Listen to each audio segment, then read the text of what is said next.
At Songbirds in downtown Chattanooga, it's the season for artists in residence. In the company of wolves, the singer-songwriter duo of brother and sister Brayden and Sydney Guerrette performs at Songbirds as its artists in residence for this spring on Saturday, starting at 7 p.m. I spoke with Sydney, who's also with the nonprofit Be the Change Youth Initiative, and John Dooley, Executive Director of Songbirds. I think the thing I got to start with is that this was all Sydney's idea. She brought it to Songbirds. We've been partnered with Be the Change and by extension Company of Wolves for how many years now? Oh my gosh. I mean, it's since like 2020. Yeah. I remember having the original conversation about partnering and raising money for the Good Hearts for Kids program back in 2020. So yeah, it's great. So they raised I mean like 10 grand I think over the course of that for our Guitars for Kids program. And so in a lot of ways this feels like a natural extension of our relationship. To back up a little bit, we were able to take control of a music studio like fall of 2024, and I think that's kind of what spurred what brought you.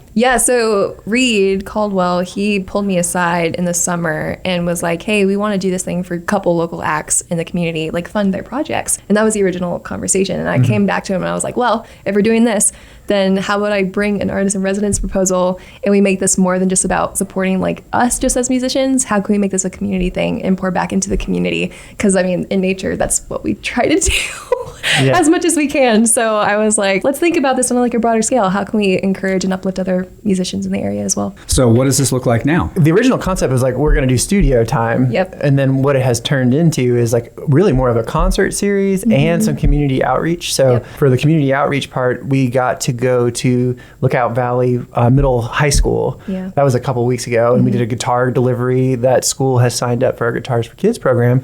But rather than just handing out guitars, Sydney and Brayden appeared as in the company of wolves and got to play some songs, got to talk about some mental health for a minute too.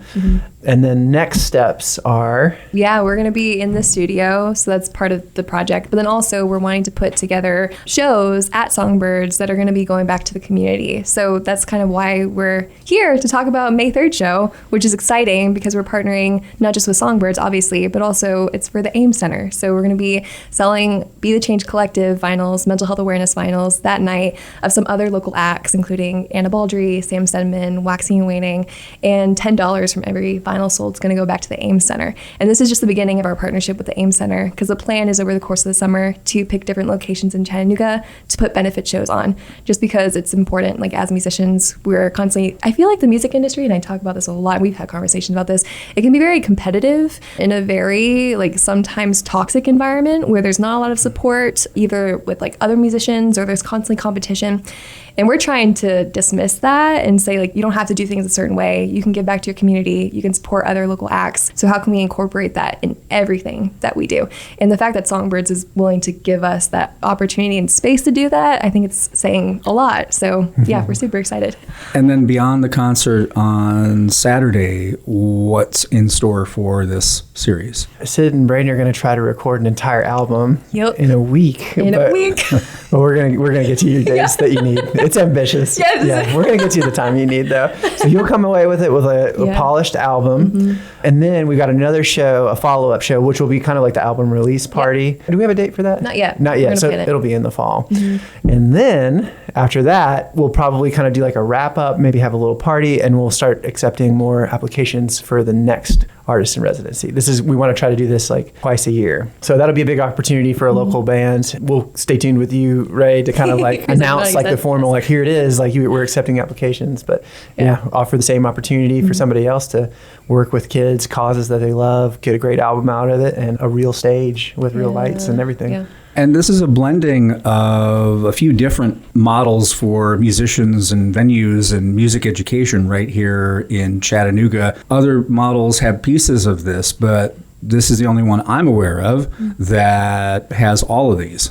Yeah, there's a little bit of career development in here. There's definitely mental well-being. There's arts. There's music. Yeah. Community for sure. Yeah. We're I think we're both like in very privileged places. So it feels like a natural thing to do is to extend that to those that don't maybe have that kind of shot. Yeah. And the performances will be at Songbirds' location there on Main Street. 206 Main Street.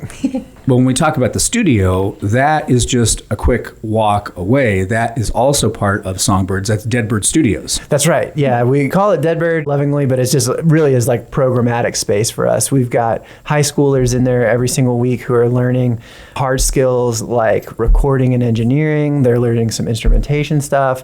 Beyond that, which kind of gets me excited, they're learning soft skills like collaboration and patience and group tactics and things like that will hopefully lend them to, like, our dream is that everybody has a fulfilling career in music. That's not always the case, but turns out creative economy wise, it's a big growing field, and there's space for people who learn how to do this stuff early on. And Sydney, talk more about what you hope comes out of this, both from the musician side, but also the community side, because we're talking in the company of wolves, but also be the change. Yeah, I think when it comes to the opportunity for local artists in this town, there aren't a lot. And so I think we're constantly trying to partner with people that understand the importance of giving back. They understand the importance of really kind of championing the arts. And I feel like even more so than now, the arts is so important for so many different capacities and so many different communities. And so the fact that we're able to bridge this thing and make it open, I mean, that was the reason for the residency. It's like, it's not just about us. It's not just about me and my brother. It's not just about Be the Change, but we're really wanting to create opportunities. The whole point of our nonprofit is creating opportunities for youth, for adults to be able to step into these places and to be able to say, like, I have something to bring to the table. I have the opportunity to bring my gifts and talents to the table, not just to uplift my career, but also it's like thinking about ways to give back. Pursuing music full-time can be a very like self-promoting thing. And I think we're trying to tell people it's like, yes, obviously champion yourself and really surround yourself with people that understand the importance of like doing that for you, but also don't forget to give back to the people who you care about, who are in your community, because that's the most important thing. It's how do we give back? How do we see how we can help other people in the areas that we're in? And how can we encourage more artists to think outside of themselves in this capacity? For people who want to check it out and everything at Songbirds, John, where can they go online? Well, you can follow us on social media at Songbirds Foundation, or just go to our website, songbirdsfoundation.org. And Sydney, for In the Company of Wolves and Be the Change, where can people go online? We have a website for a nonprofit, BeTheChangeYI.com, as well as Instagram at BeTheChangeYI, and In the Company of Wolves has a Spotify just under our band name, as well as Instagram at In the Company of Wolves Indie. All right, Sydney, John, thanks so much. Yeah, thanks for having us.